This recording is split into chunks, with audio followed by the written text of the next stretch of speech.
جیسا کہ اہل عرب میں آج تک یہ رسم چلتی آ رہی ہے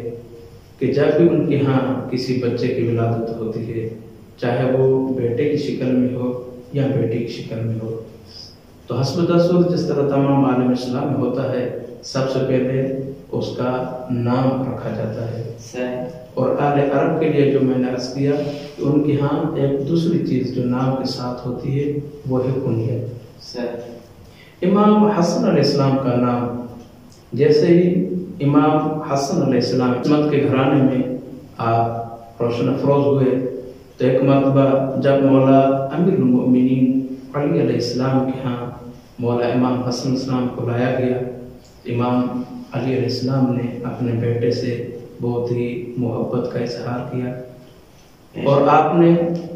امام حسن علیہ السلام کو اپنے ہاتھوں سے اٹھائے ہوئے محضر سید الانبیاء محمد مصطفیٰ صلی اللہ علیہ وآلہ وسلم میں حاضر ہوئے اور عرض کیا کہ یا رسول اللہ، اللہ تعالیٰ نے ہمیں پہلا تحفہ نعمت کی شکل میں دیا ہے، لہٰذا ہم چاہتے ہیں کہ آپ ان کا اسم مبارک منتخب کریں۔ تو آپ صلی اللہ علیہ وآلہ وسلم خاموش رہے اس وحی کے انتظار میں جو وحی آپ کے ہاں اللہ کے قرآن اور اللہ کے بیان کو لے کر آتی تھی۔ جب جبرائیل امین نازل فرماتے ہیں کہ چونکہ امام علی علیہ السلام کی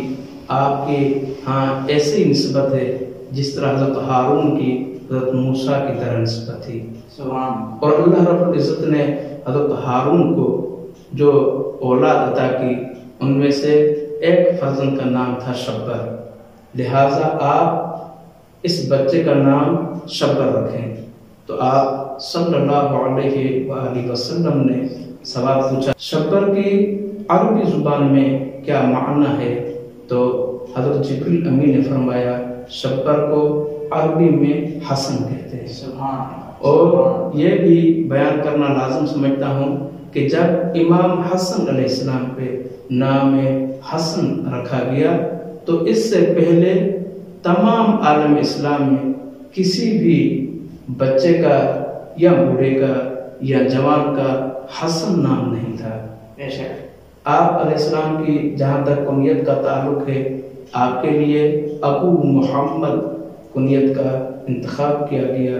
اور آپ علیہ السلام کے بہت سے القاب ہیں جن میں سے سر فہرست آپ کے القاب میں سے طیب لقب آتا ہے۔ طیب کہیں یا معصوم کہیں، کیونکہ یہ تو وہ نام ہے جس کے لیے اللہ رب العزت نے قرآن مجید میں ارشاد فرمایا انما یرید اللہ لیذھب عنکم الرجس اہل البیت ویطہرکم تطہیرا۔ ان کی پاکی کی گواہی اللہ رب العزت نے قرآن میں دی۔ آپ کے القاب میں سے تقی، سبت، سید اور دیگر القاب سر فہرست ہیں۔